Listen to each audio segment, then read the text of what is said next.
నెల్లూరులోని జిల్లా పరిషత్ కార్యాలయంలో జరిగిన ఏపీడబ్ల్యూజేఎఫ్ మరియు ఏపీబీజేఏ జిల్లా సభలో విలేకరుల ఉద్దేశించి కోవూరు శాసనసభ్యులు వేమిరెడ్డి ప్రశాంతి రెడ్డి సుదీర్ఘంగా వివరణాత్మకంగా ప్రసంగిస్తూ ఎలక్ట్రానిక్ మీడియా విలేకరులందరూ కలిసి ఒక దగ్గర సమావేశమై మేబీ ఈ జిల్లా కార్యక్రమం కానీ ఏదైనా కానీ అందరూ కలిసి ఒక దగ్గర సమావేశమై మీలో విలేకరుల్లో చాలా స్టేజ్లు ఉంటాయి, వాళ్ళందరూ కూడా ఇక్కడ ఉన్నట్టున్నారు. అందరికీ నా ద్వారా ఒక విన్నపం, చాలామంది ఈ రోజుల్లో సేవ చేయడానికి కూడా రాజకీయాల్లోకి వస్తారు అని చెప్పి ముందు విలేకరులు గుర్తుపెట్టుకోవాలి. రాజకీయం అంటే రాజకీయంగా చేసేవాళ్ళు కొంతమంది ఉంటారు. పేద ప్రజల కోసం కుల మతాలకు అతీతంగా, పార్టీలకు అతీతంగా వాళ్ళకి ఏం కావాలో అది మాత్రమే మనసులో ఉండి దాన్ని ఆచరణలో పెట్టే నాయకులు కూడా చాలామంది ఉన్నారని మీరు ముందుగా గుర్తుపెట్టుకోవాలి. ఎప్పుడు కూడా ఏదైనా ఇందాకే మీ సార్ చెప్పారు, మీరు ప్రజల పక్షాన నిలవాలి. ప్రజలకి ఏం కావాలో మీ ద్వారా మాకు పొలిటికల్ లీడర్స్ కానీ గవర్నెన్స్ కానీ తెలియజేసే విధంగా ఉండాలి. అది కాకుండా ఏదో ఒక రాజకీయ నాయకుడికి కొమ్ము కాస్తూ ఇలా అంటున్నానని ఎవరు ఏమనుకోవద్దు. ఇది నా హృదయంలో ఉన్న బాధ. ఇందాకే చెప్పాను, మీరు మాట్లాడిన నేను మాట్లాడితే చాలా గట్టిగా మాట్లాడతానైనా పర్వాలేదు మేడం మాట్లాడండి అని చెప్పారు.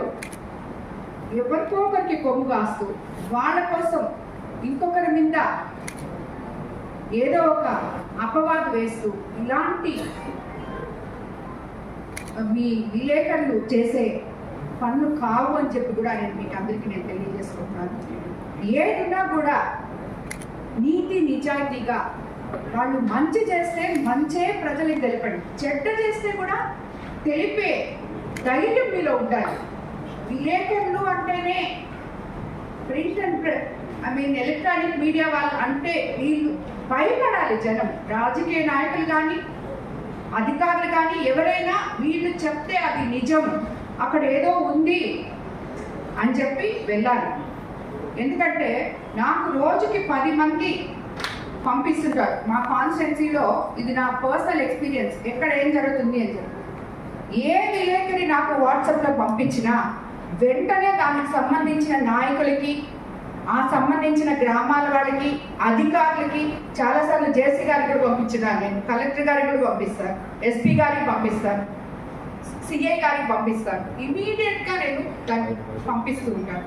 సో అది అప్పుడు ఏమై ఉండాలి, మీరు నాకు పంపించిన వార్త నిజమై ఉండాలి. ఎవరో చెప్తే ఏదో చేసి ఎవరి కోసమో ఏదో చేసి దాన్ని పంపిస్తే నేను వాళ్ళకి రిపోర్ట్ చేసినప్పుడు అది అక్కడ నిజం కాకపోతే వాళ్ళు ఎంత ఇబ్బంది పడతారో ఒకసారి ఆలోచించండి. ఇంకొకటి, అన్నిటికన్నా ముఖ్యంగా ఈ సమాజంలో మహిళలకి ఒక గౌరవం, ఒక గుర్తింపు ఉంది, ఒక మర్యాద ఉంది.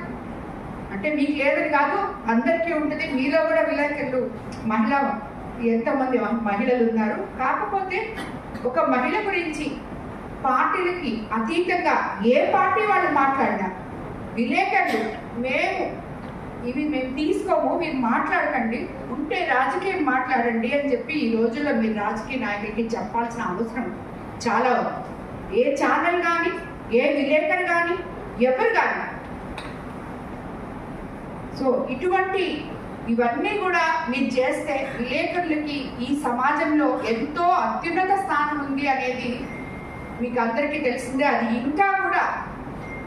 ఇంకా ఉన్నత స్థానానికి వెళ్తారని చెప్పి మన నెల్లూరు జిల్లా, కనీసం నెల్లూరు జిల్లా విలేకరులన్నా నేను చెప్పిన ఈ విషయాల్లో ముందు అడిగేస్తే మీరు ప్రతి ఒక్కరికి ఆదర్శంగా నిలుస్తారని చెప్పి కూడా నేను తెలియజేసుకున్నాను. కాబట్టి ఒక్కటే, ఎవరిని ఇబ్బంది పెట్టబాకండి, బాధపెట్టబాకండి. ఏది తప్పైతే అది రాయండి, ఏది నిజమో అది రాయండి, ఏది మంచో అది రాయండి.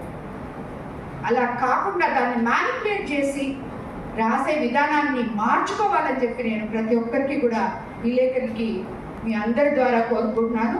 ఈరోజు ఈ సమావేశానికి ఇక్కడికి రావడానికి. ఎందుకంటే మేమందరం మీకు సపోర్ట్ ఉంటాం, అన్ని విషయాల్లో సపోర్ట్ ఉంటాం. మీరు ఎప్పుడు వచ్చినా ఏమొచ్చినా మీకు మర్యాద ఇస్తాం, మీకు ఏం కావాలో అడుగుతాం, మీ అవసరానికి సపోర్ట్గా ఉంటాం, అన్నీ చేస్తాం. కానీ మీరు చేయాల్సింది ఇది. మీకు సపోర్ట్ చేసే వాళ్ళకి మాత్రమే మీరు చేయకండి, మీ బాధ్యత మీరు నెరవేర్చండి. మీకు అందరూ మీ పక్క మీకు సపోర్ట్ చేస్తారు. అంతేకాని ఎవరో ఒక్కరు నా పర్సనల్గా సపోర్ట్ చేస్తున్నారు ఈరోజు, వాళ్ళకి మాత్రమే మేము పనిచేసి మిగతా వాళ్ళ మీద బురద చల్లాలి అనే కార్యక్రమాన్ని చేయకూడదు అని చెప్పి, అది మీ వృత్తికే మంచిది కాదు అని చెప్పి కూడా నేను తెలియజేసుకుంటూ ఈ కార్యక్రమానికి ఈరోజు వచ్చి మిమ్మల్ని అందరినీ చూడడం చాలా సంతోషం ఉంది. అందరికీ ధన్యవాదాలు తెలుపుకుంటున్నాను.